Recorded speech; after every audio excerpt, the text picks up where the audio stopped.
things that I find fascinating in this is that and you had spoken a little bit on this, that when somebody is dealing with infertility and not able to get pregnant, they've been trying for a year, the doctors don't do any testing about potential conditions. They just start moving into fertility treatments. Is that a valid statement?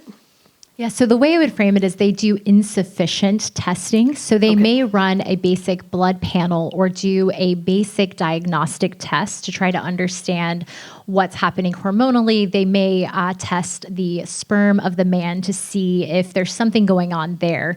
But it tends to be a very basic initial test. And from what I've heard and what I've seen, there's not a standard expectation in the fertility industry of what that diagnostic testing looks like. Compare that to something called FEM, which is one of the restorative reproductive medicine specialties in the United States.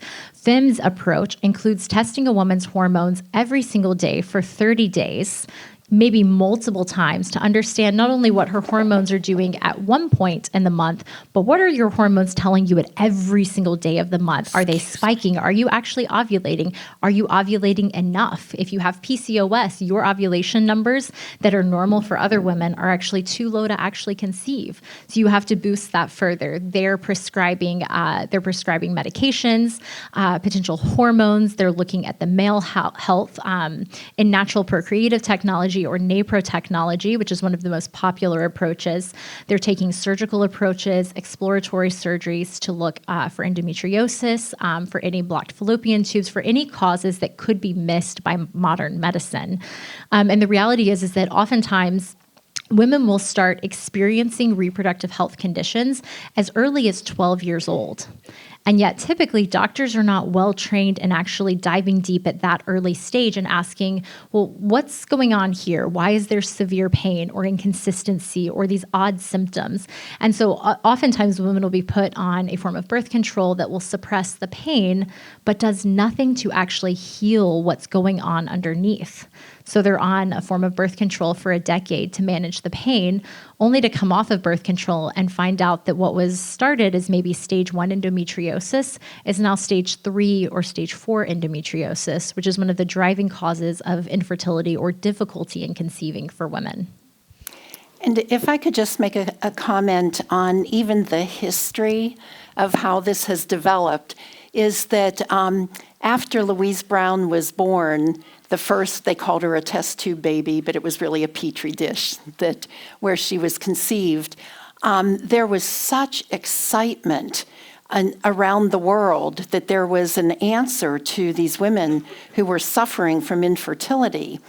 And what happened was that it quickly developed as a business, not as a medical procedure and medical treatment. And so as things exploded and IVF developed and, it was real women who didn't have good eggs themselves to be harvested, they started getting them from other women. And you've heard of donor eggs or the donor sperm. And it was very lucrative. And because of what was happening in the area of abortion, there was a reticence to put too many regulations on this. And so consequently, a lot of the things that are being described right now by Emma they weren't part of the process. And as some have noted, there's no other area of medicine where the way you treat it is to shut down the system, on one hand, like giving the birth control, and on the other hand, bypassing what is the normal body's response and going to IVF. And so, and even with the young women who started becoming donors because they were paid, and giving their eggs, making their eggs available to couples, to women who wanted to conceive this way. But there was no or very little medical oversight for them. And so there's a whole history now of egg donors who have really suffered consequently because of the process, which is a rigorous process that they need to go through to donate these eggs to produce children that they'll never see. Thank you, Elaine. We are getting a lot of text messages, so we're lots of questions here. So maybe a little shorter answers because we have about a dozen of them right now. What is your perspective on artificial insemination used by a married couple to conceive? Is there a moral concern if no lives are lost and no third parties are involved? Go ahead. Yeah, this is a fantastic question. I think I wrote an article for Gospel Coalition about a year ago, framing the questions of reproductive technology on a continuum of maybe ideal to less ideal, which is to say that ideally you would be able to naturally conceive and have children. That's the easiest and most direct way, the preferred way, if you will, for many people. But what happens when things are going wrong? And there's sorts of degrees that you can walk down before going maybe as far as IVF or necessarily reaching the point where you've created surplus human embryos. And so I think artificial insemination falls along those lines. So it is technically introducing a break in that package deal of marriage, sex, and procreation, but it's a very minor break where it's still utilizing the sperm of the husband, the egg of the wife. You're not bringing a third person into the marriage bed, and it's a way of assisting or supplementing fertility. And I know there are lots of opinions across the evangelical and even Catholic space about this, but as a general approach, you're avoiding bringing a third person into the marriage bed. You're not creating surplus embryos. It's a supplemental approach to treating infertility, if you will, that before going on to IVF is certainly a good step, especially if the concern is sperm motility on the part of your husband, where there's just a literal difficulty in getting everything up there to conceive a child. Okay. All right. I really like this question. As a young person who loves exploring bioethical issues and is interested in doing what you ladies do, what are some education or career paths I could pursue? So a little off subject, but how could the young folks here who are interested in pursuing this, how can they go forward? Well, there's probably many different parts of pursuing this, and I would imagine if we compared our paths, they would be very different. But, there's certainly the medical component, and right now with this area that's developing that Emma referred to as RRM, restorative reproductive medicine, it's incredible because it's looking at each individual for who they are and looking at many different parts of them to see if there are areas that they can identify that need to be treated. And they're finding that often when they just treat hormonal imbalances or nutritional aspects, that they're able to conceive. And so, certainly having a medical component. I know I got a bioethics degree at Georgetown, but I was able to pursue it in a way that I designed a lot of it myself. So I was just finding people who were good professors. And I remember the day that one of my professors said, of all the areas of ethics, because there's, everything, business ethics and, the bioethics, he said it's bioethics that will determine where we go as a culture. And for me, that's when the penny dropped. I wanted to have an impact on the culture, but I needed to understand some background in ethics and different philosophies and different ways of looking at it. And I would say all of those things have informed and brought me to where I am. I started out as a pediatric nurse, so I did have that medical beginning. And I have found that these have woven together and have served me well I don't know for you, Emma. Well, you can come intern for me. That would be a fun first start. But YouTube is your best friend. So I would highly recommend looking up Katie Faust with Them Before Us, Erin Curiotti with the Ethics and Public Policy Center, Caitlin Shelton, who's here with the Ethics and Public Policy Center, Ben Mitchell, who's here, who's written brilliantly on bioethics and biotechnology. I would look up, who are others? I would look up Ben Hurlbutt, who was at Stanford and has done incredible work on. It's Bill at Stanford. His son is Ben. He's at Arizona State. Yes. Okay. So there's Bill But and both there's of them Ben are great. Hurlbutt, and they're both actually fantastic. I like working with them a lot.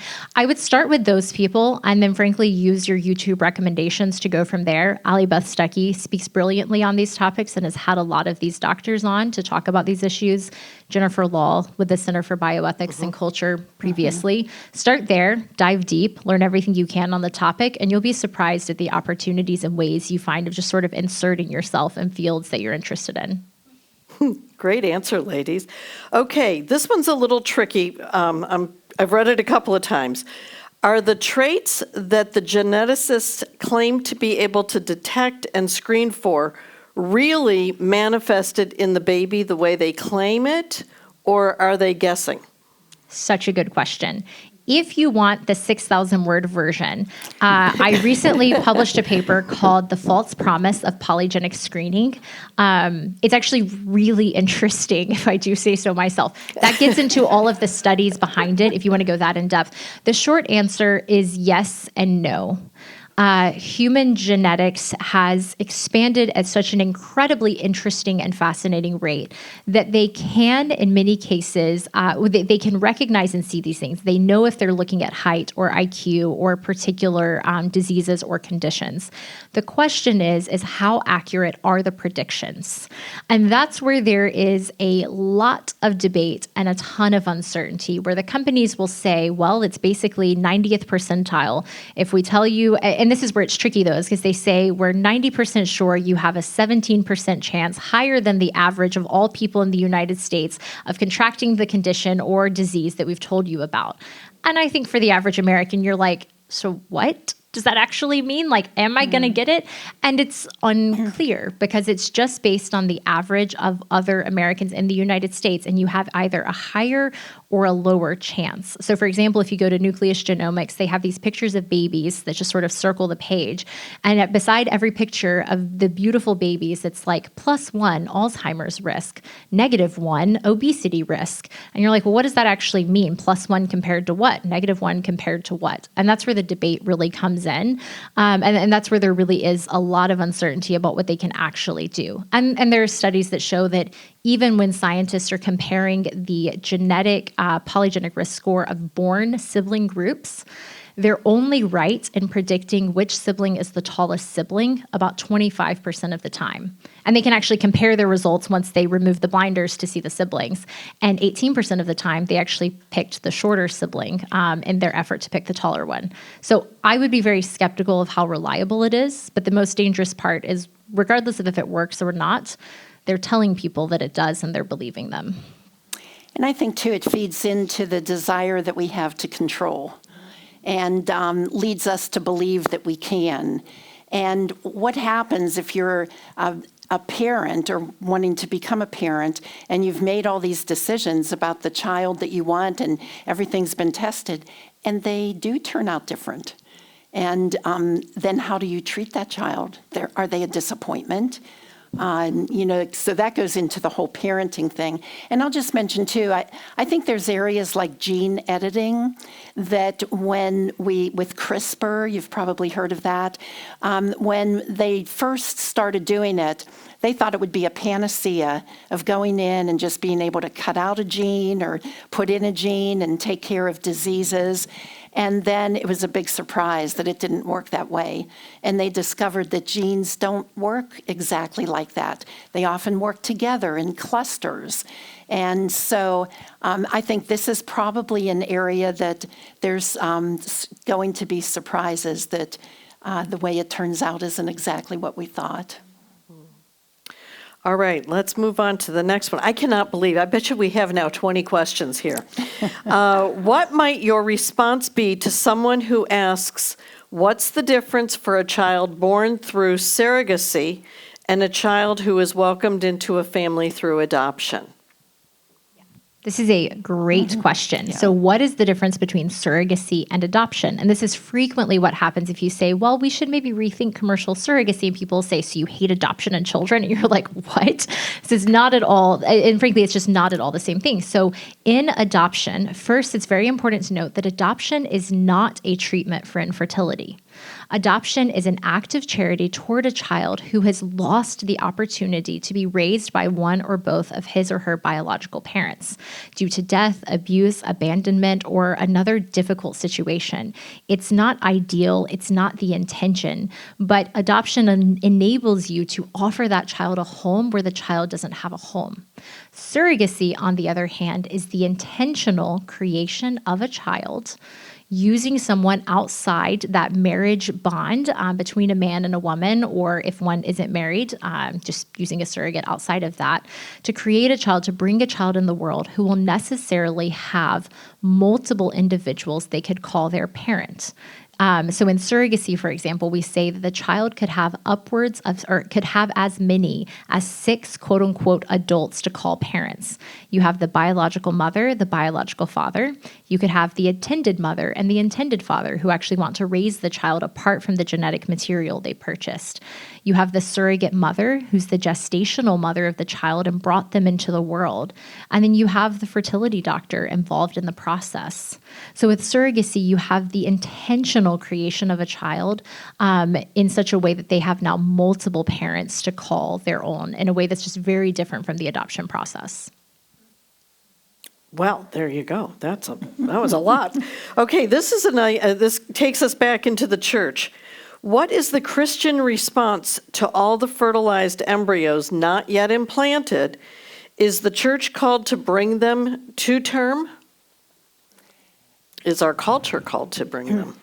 Well, that's a huge dilemma, isn't it? Because nobody knows for sure, but it's estimated that there's more than 1 million, is that what you're hearing, frozen embryos. And so in many ways, it's unreasonable to say that you can bring all of those into the process that would bring them to birth. And so it leaves us with a great dilemma. And so there's the snowflake babies you've probably heard of, where someone can go and adopt a frozen embryo that belongs to someone else. You start getting into language where they say they will donate their embryos to someone else. But do you donate people? We start using vocabulary that you use in business or other places. And so I've heard many discussions, and I'd be interested to hear what you've had, that are everything from maybe taking these embryos and letting them, some people would say baptize them and let them thaw and have a natural death. And then there's others that, what are the options? Leave them frozen longer until when, and who gets to decide? And I was just reading, I wanted to check on seeing what is the longest frozen embryo that was used by somebody for IVF. And it was 30 years old, a little bit over 30 years and a half. And the embryo had been conceived before either of the adopting parents were born. And so what had happened was it had been frozen all that time. And I was fascinated by the article I read that said, isn't it wonderful that it produced a healthy baby? But do we know that? When do we know that? How do we know that? We really don't. It's a big social experiment, as Jennifer Law would say, and we don't really know the results yet. I would say, just very briefly on this point, it has to be a both and. We both have to, as lawmakers, as Christians, as those who are engaged politically, become get very real about what's happening in IVF, which is the surplus creation of human embryos. That is a part of the routine process of IVF, the fertility industry. And until we address the fact that there are extra human beings, quote unquote, being created routinely in the United States, we'll never actually solve the problem. You can't out-adopt the rate that the fertility industry is creating human embryos. So there must be that national response. And yet, at the same time, what is the most fitting place for a human embryo? What's inside the womb of the woman that he or she will call their mother. So I do think that in the same way that the church has rallied around adoption, there's a similar opportunity here to rally around the unborn, frozen human embryos to give them a chance at life. Though I would strongly recommend working with Nightlight or another legitimate adoption agency for human embryos, not simply buying them from a fertility clinic, as some will allow you to do, but actually undergoing background checks and home visits and a true caseworker-led application process to adopt those children and give them a chance at life. It's probably not sufficient for the 1 million+ human embryos in the United States, but it is, again, an act of charity towards a child who doesn't have the option to be with their parents. There's an interesting follow-up on this question regarding the frozen embryos. Is it correct to say if we were to attempt to bring the 1 million embryos to term, because these embryos have maybe not been tested, how many of those are actually viable? About half, maybe, at most. So the process of thawing a human embryo doesn't mean that it will actually successfully thaw, whether it's been tested or not. And testing can actually make it less likely it will successfully thaw for various reasons. So if you actually did, I would say at best half. But the number could be much lower, and it's always really uncertain. We know of families who have adopted 5 human embryos to have all 5 of them fail to defrost effectively. And I know another couple here in DC who's adopted 3 human embryos, and the first 2 have defrosted and taken, and they're pregnant with their second child. So you just really never know in the process. I think this is a simple question, but and I want to honor it. In any scenario, is it ethical to use IVF?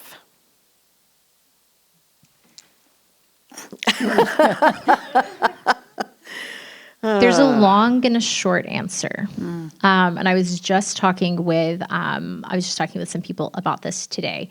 The short answer is that with the robust package deal of marriage, sex, and procreation that you see in Scripture, God's heart for infertility for the unborn child, I don't think you could say that based on God's word, it is always at all times and all places unethical and wrong if you were to do single creation of an embryo in IVF, no testing, no destruction, none of the added features, or if you were to use something called gift or gamete intrafallopian transfer, which is actually where you extract egg and sperm, you place them in a tube separated by an air bubble, and you insert them in the woman, but conception only takes place inside the woman. That's considered a form of IVF. It's actually what previous Vice President Mike Pence was very open about. He did IVF, but he actually did gift, this very particular kind that only allowed single conception inside the womb of his wife with his egg and sperm. So I wouldn't say that IVF is inherently in all times at all places unethical, but I would limit it to those very precise instances where you're not freezing human life, you're not testing it, you're not destroying it. And even then, that would maybe be like the very, very last thing I would recommend someone to consider before this actual root cause care for infertility. But having said that, I guess I want to be open about the fact that there are many, many people in church, many Christians who have used IVF. And I think one of the things so it's not looking ahead so much, but it has been part of their experience. But unfortunately, because of the way it's developed, there would be many who would say they really never had informed consent. They did not know each of these ethical issues along the way. And the decision they were making, they didn't know included that. So I listened to a podcast of a Christian couple who she used her own eggs. She produced a lot of them, and they they went ahead and without asking specific permission, they fertilized all of them. And it wasn't until after she started the process that she realized she had a lot of eggs that were going to be frozen and didn't realize that. It was more than she felt like she could take, but it left them feeling maybe not deceived, but unknowing. And so I guess for those who have already been there, I think a lot of times that has happened. And, hopefully now more information is really getting out. And there's some options like with RRM and going through a different process. I think, again, because it's been an industry, a business, not so much a medical procedure, I've heard many, many people who have gone through IVF say that they felt pressured to start the process. They felt like they were being told there was just a limited amount of time. And when the first cycle didn't work, they were told, you've got to quickly try again. And so there's some things in the process that I think where people maybe haven't been morally responsible totally for what they didn't know. All right, this is related to legislation. Would the abolitionists' bills, which seek to protect life from conception, eliminate the IVF issue? I don't think they're worded to. The short answer is no. I would need to look at a specific piece of abolitionist legislation, and certainly some of them, like the Protect Life from Conception Act that's been introduced in Congress a couple of times, does include human embryos created in IVF, but that was a huge debate about whether you include IVF babies or not, because that changes the whole conversation. And all of a sudden, parents who have created embryos and maybe don't want to keep all of their embryos, they do want to destroy some of them, would be limited from doing so.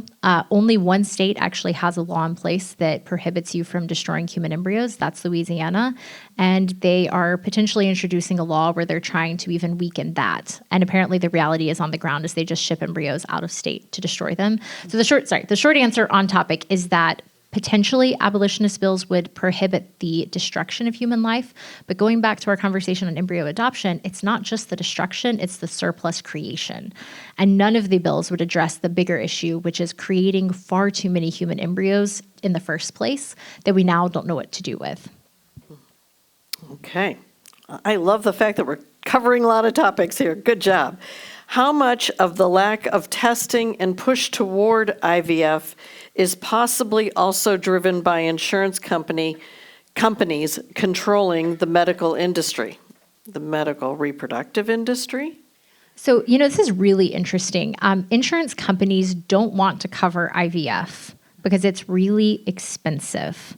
And there's constantly add-ons that drive up the cost. So even in California, which we have our California friends here, the attempt to pass a state bill that would require state-mandated coverage of IVF, and that could be unlimited cycles, 3 cycles, it depends on what version they actually passed, failed 3 years in a row because the health insurance lobby was constantly trying to take it down because they didn't want to be responsible for unlimited rounds of IVF and the costs that could be incurred with that, or even 3 rounds of IVF that could still be $100,000. So it's not so much the health insurance industry as I would just say the big fertility industry in the United States and the medical industry as a whole, where in many cases, in most cases, medical students aren't actually being taught things related to restorative reproductive medicine, root cause care for infertility. They're being taught a very simplistic understanding of the woman's reproductive system, and it's sort of like narrowed in on just her reproductive anatomy and not how it relates to the rest of her body or her spouse or her other nutrition and lifestyle and health conditions.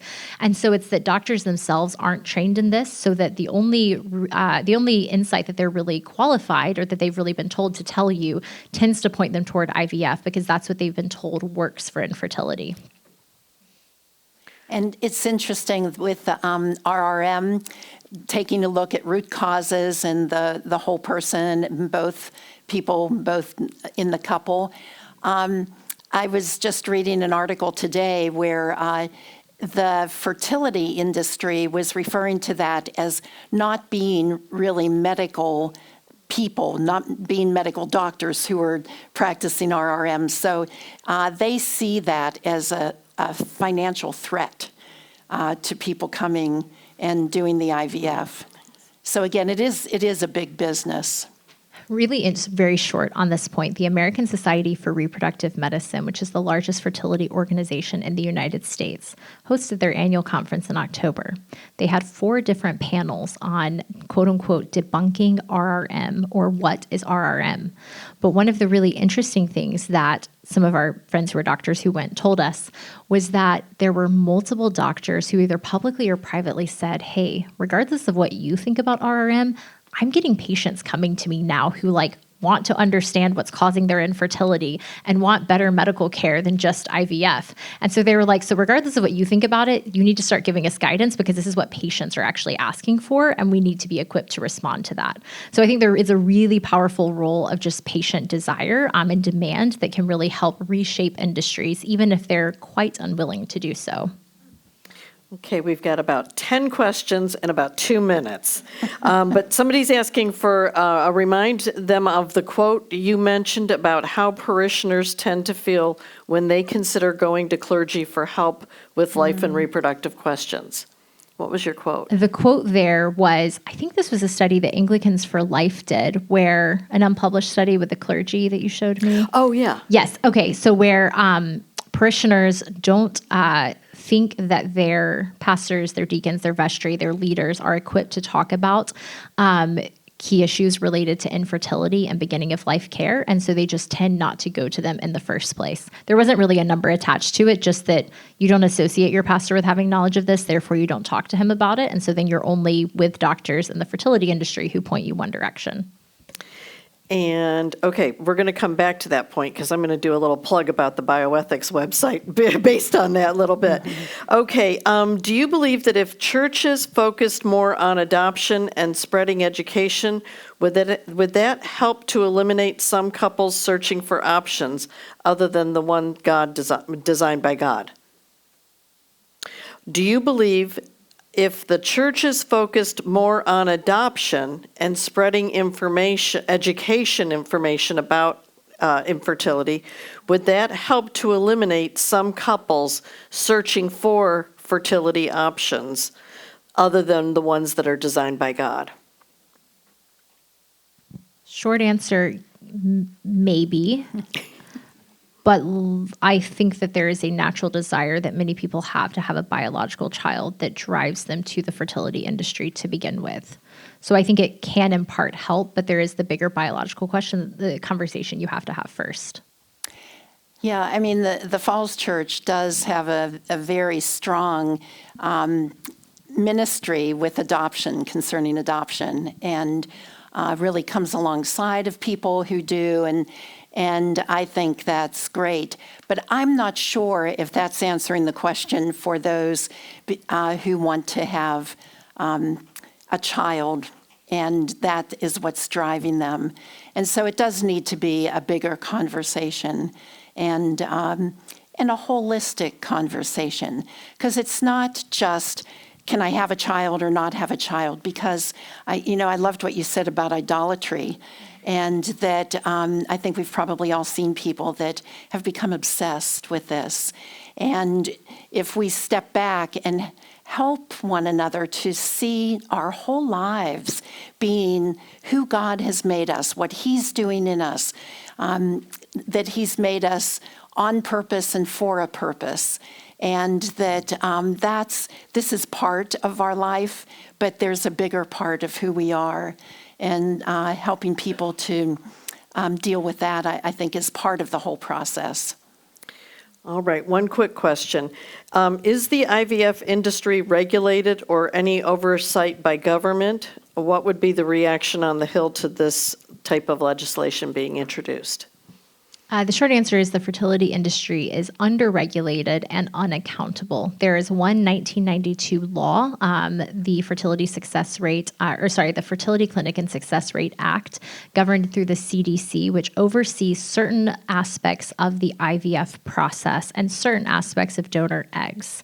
It primarily is tracking statistical information and demographic information. There was no financial funding put behind this bill, or not sufficient financial funding.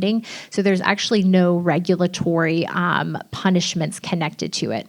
At most, every certified fertility clinic is required to submit information to the CDC about their success rates annually. And if they don't do it, you get a really unkind letter and a slap on the wrist, and you get put on the naughty list. And that's about it. But there's no federal laws actually governing how many embryos are created. Are they being tested? Are they being tested for what? Are we using sex selection in IVF, which we do all the time, even though it's illegal in abortion? None of these things are actually being governed in IVF, and it's not really being governed on the state level either.